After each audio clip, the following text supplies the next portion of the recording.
অষ্টম শ্রেণী ভূগোলে দ্বিতীয় পরীক্ষার জন্য। আজকে নিয়ত বায়ু প্রবাহ নিয়ে তোমাদের একটা সুন্দর সুন্দর ধারণা দেব।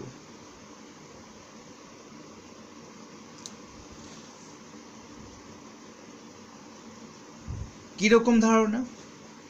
না, নিয়ত বায়ু প্রবাহটা আসলে কি? কি বাণিজ্য বায়ু। আর এক কথাই হলো পৃথিবীর ওপর নিয়ম মেনে, অর্থাৎ সারা বছর একই সময়ের মধ্যে ঠিক নিয়ম মেনে যে বায়ু প্রবাহ হচ্ছে, উল্টো পাল্টা কোথাও যায় না, সেই দিকেই সেই বায়ুটা প্রবাহ হয়, এটাকে বলা হয় নিয়ত বায়ু প্রবাহ। আমি একটু সংজ্ঞায় দেখি নিয়ত বায়ু প্রবাহ কাকে বলে। সারা বছর ধরে নিয়মিতভাবে ভূপৃষ্ঠের সমান্তরালে প্রায় একই গতিবেগে এই বায়ু প্রবাহিত হয়, তাকে হলো নিয়ত বায়ু প্রবাহ। একটুখানি দেখো, কোনো কষ্ট নেই, আমি তোমাদের ডিটেলসে ধারণা দেওয়ার জন্য এসেছি, আমি রিডিং পড়ানোর জন্য আসিনি। এখানটা বুঝতে পারছো না মানে এবার নিয়ত বায়ু প্রবাহ আমি একটুখানি খাতায় যাই। আমার লেখা ভালো না, কিন্তু প্রথমে বোঝাবার জন্য যেটুকু দরকার সেটুকু। এটা একটা পৃথিবী আমি আঁকলাম। আমরা জানি 7টা চাপ বলয় আছে, চাপ বলয় নিয়ে একটা ভিডিও করেছি, তো 7টাকে আঁকি।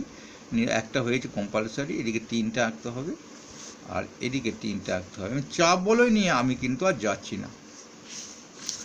এখন 7টা যখন হয়েছে, 7টা গ্লাস যখন দেয়া হয়, 6টা লোক খেতে বসে, দুপাশে দুটো করে প্রত্যেকে গ্লাস থাকে, তো কটা গ্লাস থাকবে এটা প্রশ্ন থাকে। 6টা ফাঁক আছে, দেখো এই 6টা ফাঁকে কিন্তু বায়ুর প্রবাহ হচ্ছে, অর্থাৎ চাপ বলয় থাকলে পাশে এগুলো বায়ুর প্রবাহ হবেই। এখন কোনটা কি চাপ দেখো, আমি এটা তো নিরক্ষরেখা, 0 ডিগ্রিটাকে মনে রাখবে অক্ষরেখাটা।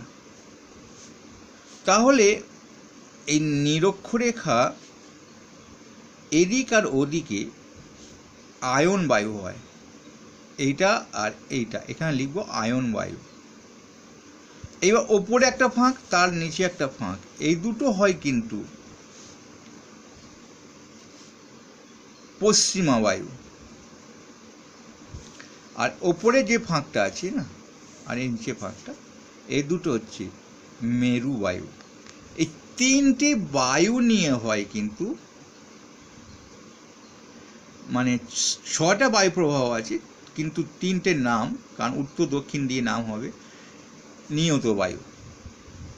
এখন দেখো সেই নামগুলো কি করে দেব।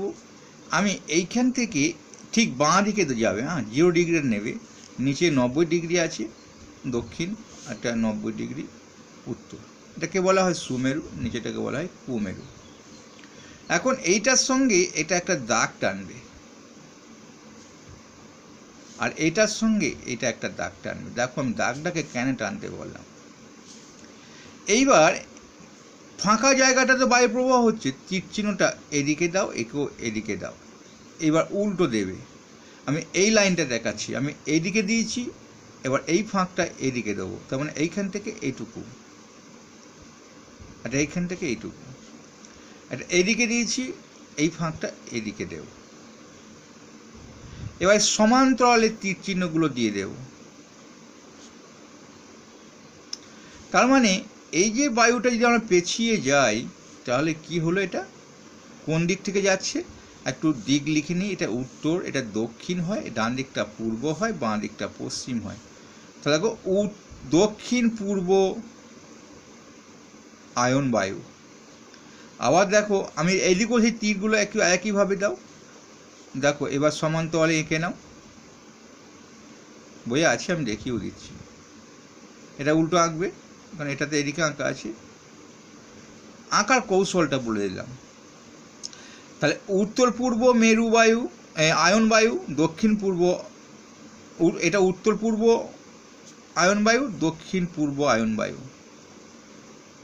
আর পশ্চিমা বায়ুটা দেখো পশ্চিম দিক থেকে যাচ্ছে, তাহলে উত্তর পশ্চিম আর দক্ষিণ পশ্চিম।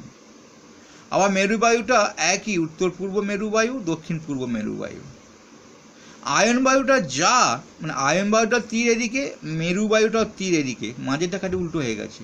তাহলে আয়ন বায়ুটা যা ঘটবে উত্তর পূর্ব দক্ষিণ পূর্ব, মেরু বায়ুটা উত্তর পূর্ব দক্ষিণ পূর্ব, শুধু পশ্চিমা বায়ুটা পশ্চিম আসবে, উত্তর পশ্চিম আর দক্ষিণ পশ্চিম, ঠিক আছে না? পশ্চিমা বায়ুটা পশ্চিম কথাটা আসবে। এবার ছকে যায়, মানে আমরা ক্লিয়ার। এইখানে দেখো কি বুঝিয়েছে, এখানে দুটো বায়ুকে দেখিয়েছে, আমি দেখিয়ে দিয়েছিলাম এইটা আর এইটা নিয়ে আয়ন বায়ু হয়। তারপরে দেখো আর একটা দেখিয়েছি, এখানে দেখো আর দুটোকে নিয়েছে, এখানটাতে পশ্চিমা বায়ুটাকে নিয়েছে, এখানে এসে কমপ্লিট করে দিয়েছে, সবটাই নিয়ে নিয়েছে। তাহলে তীরটা আমি এঁকেছিলাম এই দিক থেকে এদিকে, দেখো প্রথমে জিরো থেকে মিল করতেই হবে, এও জিরোতে মিল হয়েছে, এও জিরোতে মিল হয়েছে, এটা উল্টো হয়েছে, এটা আবার তার উল্টো হয়েছে, মানে এটা যা ছিল এটা তাই এসেছে। তাহলে আমরা দিকগুলো পেয়ে গেছি, এটা উত্তর দক্ষিণ, ডান দিকটা পূর্ব পশ্চিম, এটা কোন দিক থেকে যাচ্ছে সেটা পেছন, এটা যদি পেছন দিয়ে আমরা চলে যাই, দেখো এটাই আমরা পাচ্ছি কোন দিক, এটা দক্ষিণ দিক, ডান দিকটা পূর্ব দিক, উত্তর পূর্ব কোণ এটা।